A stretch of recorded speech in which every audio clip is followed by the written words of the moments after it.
Hello all! Today I'm going to be reviewing the deluxe theatrical edition Superman and Krypto figure from the new Superman movie. This is done by McFarlane Toys. For me, McFarlane Toys has always been kind of the, I don't know, the odd duck, the outlier of the toy sort of industry. That's just my opinion. I mean, they've been around for a very long time, but I think they started off with just doing like statues and non-movable figures, like from the Spawn franchise, obviously, and also I think they did some horror stuff.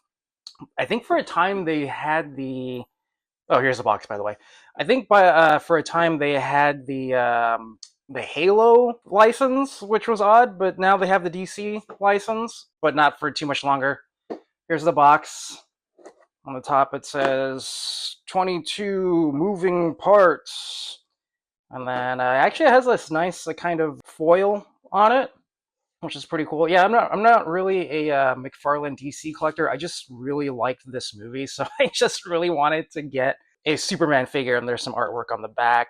You can see that it's just this image traced over, probably in like Photoshop or Illustrator or whatever. And we got Krypto right there on the bottom. So yeah, the box is nice. It's cool, matte black. But yeah, don't have too many of the DC Multiverse McFarlane toys personally. My collection is very small. I think I have like 5 figures, but I like this movie a lot. I really wanted a figure of this particular Superman, so let's crack him open and see what we got. And here we got Supes out of the package with all of his accessories out. Although I wouldn't classify Krypto as an accessory, so I'm going to talk about him separately as his own figure. He comes with a stand. It's just a basic black stand. It says DC on it. No real other markings. Does have the little peg right there for his left foot. And he also comes with 2 hands for flight. Or are these chopping hands? Are they prayer hands? You be the judge.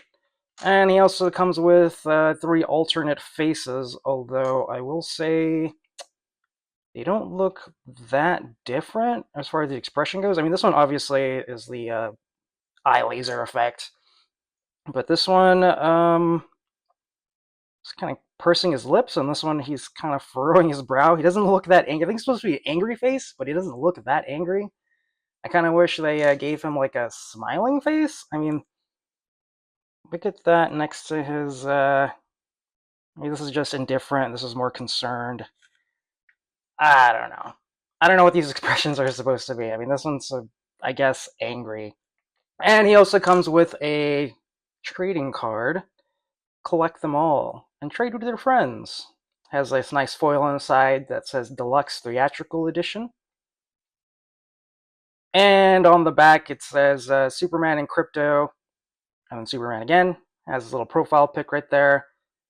Data file. And right here it says, both the son of the otherworldly Krypton and planet Earth's small town, Smallville, the metahuman superhero Superman, aka Metropolis's Daily Planet reporter Clark Kent. My goodness, who wrote this? This does not read well at all. Must now juggle both job and personas, both jobs and personas, while under the most severe attack he's ever faced. If Lex Luthor has his way, Superman will soon see the last of Earth. Okay, whatever. And Earthlings will rejoice. Krypto, a medium to large sized what? Who wrote? Did Chat GPT write this? Krypto, a medium to large sized, untrained white dog who wears a red cape similar to Superman's. Krypto has the strength of a superhero, but the enthusiasm of an oversized puppy. Aww. An often dangerous combination. Yeah. Beloved by Superman despite his ability to take commands, Krypto barrels around and pounces on anything and anyone, tail flipping and tongue dangling like a goof. Huh. Yeah, who wrote that? Jeez Louise, that does not read well. Anyway, there's the trading card. You know what? Let's take a look at how his face plates work, okay? So it looks like, yeah, there's like a little seam here. You can kind of get the idea of it by just by looking at these. Obviously, the hair doesn't come off. I guess if I just pry it from the chin. Yeah, there it goes. I want to take his face off. Oh my god! Oh gosh, that is nightmare fuel. Oh, I don't like that at all. Oh geez. Okay, there you go. Now he has that other face on. Did I change it? Is it the same? I don't know. And his hands, they come off. Looks like the peg is in the ball joint, not actually the palm. So we'll take off this hand. You can see that peg right there. Actually, it's a pretty nice peg. It's pretty sturdy, pretty thick. Doesn't seem like I always do that. Wrong hand. Uh, Man, it pops in pretty firmly. That's good. Yeah, it doesn't feel like it's gonna come off. Doesn't feel like it's gonna break when you remove it. Those are his accessories. Now let's get him out of the way so we can take a look at Krypto. And here we got the medium to large untrained white dog, otherwise known as Krypto. Um, he looks pretty good. He's sculpted pretty well. He pretty nicely. He has that cloth cape with the S on the back. You can see he has like nice little paint detail on the snout there. The mouth, he has one ear up, which does have paint inside, one ear down. And you know what? I just noticed he also has that S kind of sculpted on his neckline there, or his collar actually. Yeah, that's pretty nice actually. It's good. You know what this kind of reminds me of? It reminds me of those Schleeg animals that you would sometimes see at like pet stores, or I don't know where else they sell them. They used to sell them at Toys R Us, but I guess those don't exist anymore. So yeah, it kind of reminds me of those. Nicely sculpted, pretty solid. I do wish he had at least one point of articulation, like maybe his head can swivel a little bit back and forth. He can do that cute little dog thing that dogs do. They go, you know what I'm saying. You know what I'm talking about. Now, there he is, the medium to large untrained white dog. And now here we got the main figure from the package, the figure de jour, if you will. Let's take a look at him. He's pretty nicely sculpted. He has nice little details all throughout his uniform here. Uniform? Costume? Suit. That's what it's called.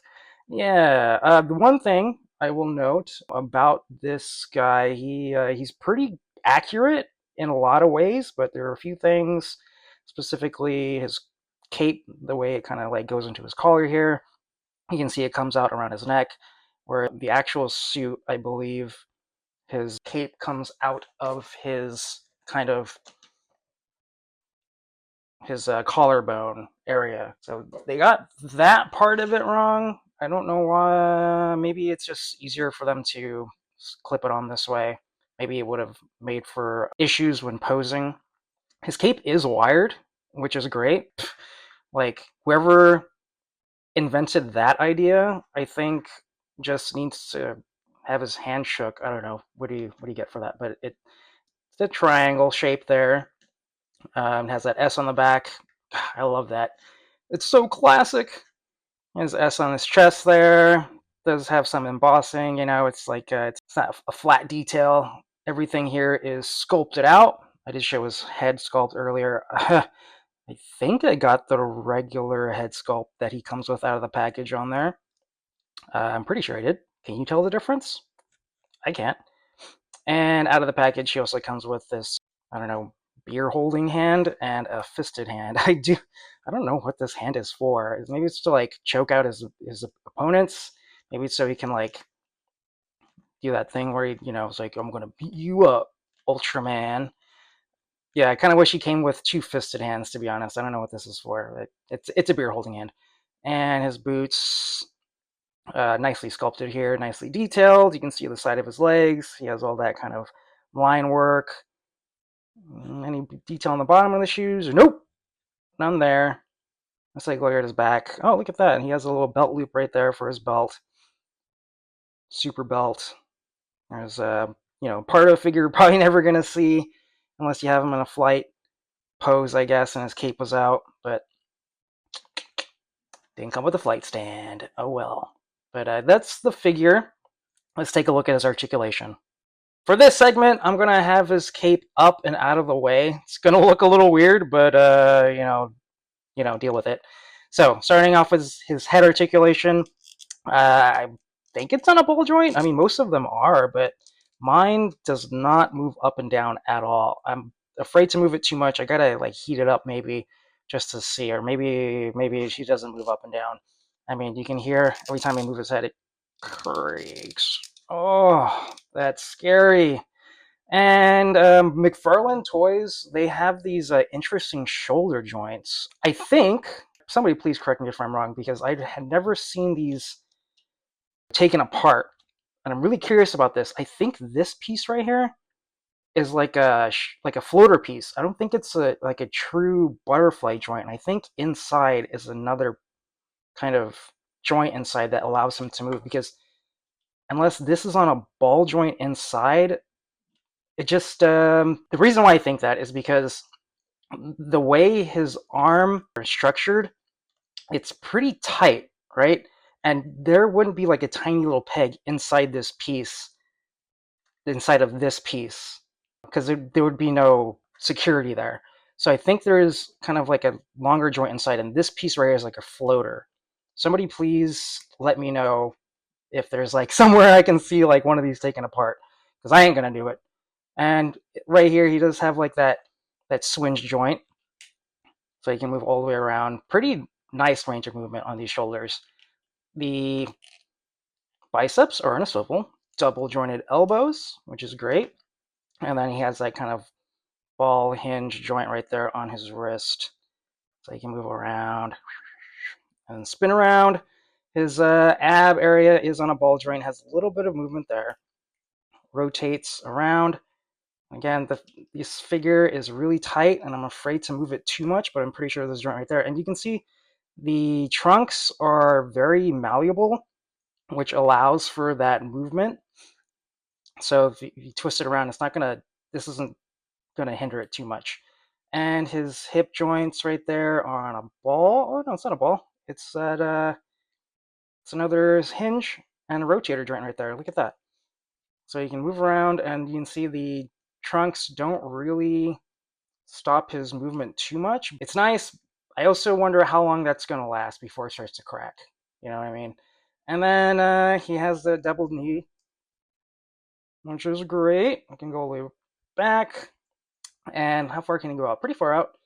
No joint here, no boot cut, no swivel anywhere on his leg, which is kind of a shame. And then his ankle joints, you got that joint that goes forward and back, rocker. Yep, got that rocker, and look at this. He's got that toe articulation.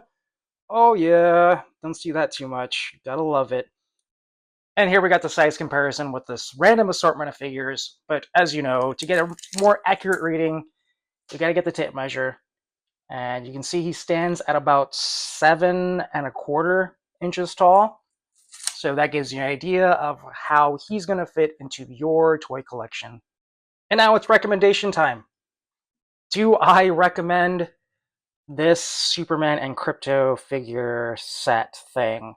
Uh, yeah, no, kinda. Um, yes and no. I mean, I love this figure. I think he's great. The McFarlane DC line is growing on me. Like I said, I only have a few, but also just be aware that they're not going to have the license after next year. I think sometime in 2026, the DC license is going back to Mattel. So I would say maybe wait for that, and then inevitably they're going to be doing their version of the Superman, right? I mean, it's the new one. Uh, but if you're like me and you can't wait and you want one that's readily available, this one I think kind of scratches the itch for me. I really do like this figure. The Krypto's great, but yeah, I say this one you can skip or don't. Have a good one.